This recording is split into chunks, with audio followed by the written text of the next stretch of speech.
The breakup of the Jolie Pitts has turned into a total Hollywood starmageddon, so far sucking actors George Clooney, Jennifer Aniston, Marion Cotillard, Jon Voight and Billy Bob Thornton into the black hole of a couple's death spiral, but in all this there is one thing that I can't get past. As the daughter of divorced parents, and someone who is married to a divorce, this much I know: never slag off your partner in public, and never, ever slag off your ex in front of the kids. My parents were married for 17 years, and have been divorced for 37, and in that time I have never heard my father say one unkind word about my mother. My husband, who had a brief starter marriage in his 20s, would not dream of letting the side down either. It's bad manners. It's unpleasant. Some things are very much not better out than in. After all, I'm sure many of us, settled in a long-term relationship, have at some point secretly daydreamed about being the brave, bereaved relict in widow's weeds, weeping at the funeral, after one's beloved other half has somehow met his maker. This fleeting fantasy, or so I am assured by a couples counselor, is completely normal, natural, even common, as life is short but marriage can seem very, very long. According to figures out last week from the Office of National Statistics, more than 1 million people are miserable with their spouse or partner. There are 15.7 million married and cohabiting couples in Britain, and of these, 1 in 20, 5%, declare themselves extremely unhappy in their relationships. A further 3.5% were fairly unhappy, with only 5.9% declaring their relationship perfect. And this, too, is normal. Happiness goes up and down, and just because you feel unhappy one year, it is not a reason to throw away a relationship, says Harry Benson, of the Marriage Foundation. And yet, or so we are led to believe, Mrs. Jolie Pitt didn't hang on for the either happily or unhappily ever after, nor did she put her best foot forward for the sake of the kids. No, she pulled the plug after an alleged fracas on a private jet, while Brad was, again allegedly, loaded on weed and booze. She filed for divorce, and the papers seeking the dissolution of the marriage of Angelina Jolie Pitt and William Bradley Pitt after of only 2 years and 1 month are up online for all to see. Unforgivably, in my book, Angelina also claimed this was for the health of the family.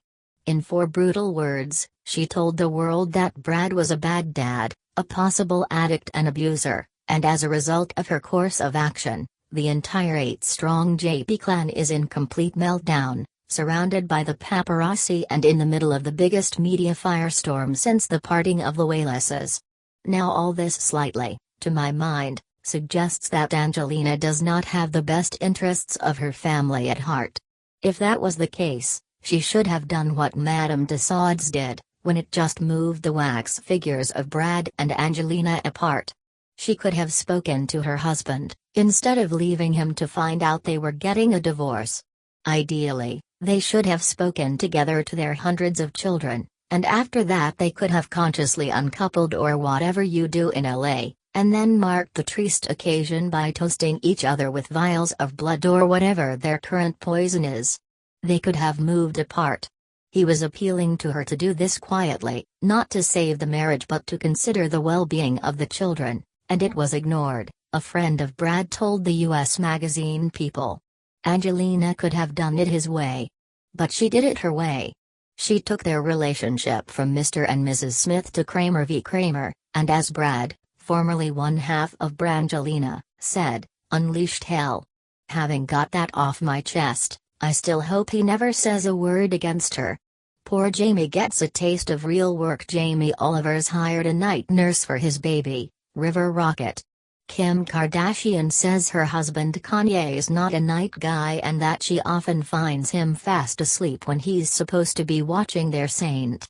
I've said it before and I'll say it again, looking after babies and small children is far harder than running a cookery empire or being a self-declared world genius/rapper/designer. The very public outing of these 2 shattered dads is a necessary reminder that women still do most of this tough stuff, and a mother's work is never done. As I write it's 18C and I am wandering about in shorts even though October is just round the corner. It seems we're in the season between summer and autumn, when the urge to hold one last barbecue competes with the yearning to cocoon indoors. Will it catch on? Now that Mary Berry is also leaving Bake Off, people are speculating that the BBC might come up with a rival show, even though Mary signed off with the words, "Farewell to soggy bottoms." Anything with the loyalist lineup of Mary, Mel and Sue is already a banker. Personally, I'd like to see a show where all the bakers are called Greg. Then the BBC could bury Channel 4 with a silly little show called Greg's the Bakers. That will be £25 million, please. Quotes of the week: I don't want to be remembered as the guy who looked like a wobbly horse. Triathlete Johnny Brownlee, who had to be helped across the line by his brother Alistair at a race in Mexico after almost collapsing due to the heat. I just wish the flipping idiot had paced it right. Brother Alistair's typically blunt response: he doesn't even eat biscuits. How are we supposed to trust him? Mumnet user, after Jeremy Corbyn claimed he avoided treats because he is anti-sugar. I accept that you grew up in a different time, but this is the 21st century, grow up with it or keep your mouth shut. District Judge Graham Wilkinson blasts ex-footballer Paul Gascoigne for racially abusing a black man at his stage show. France is populated by imbeciles making wine and stinky cheese for tourists. Actor Gerard Depardieu takes a swipe at his home country. We'll lie, omit and say things you never said, and do things you never did.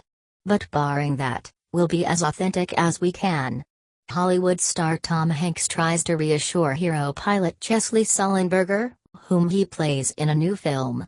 This year she had a ceramics class she couldn't get out of. Emmy host Jimmy Kimmel teases winner Maggie Smith, who was again absent from the star-studded ceremony. A preening man-child lingering where the money is. I'm shocked. Former Bake Off star Ruby Tanda condemns Paul Hollywood for defecting to Channel 4's version of the hit series.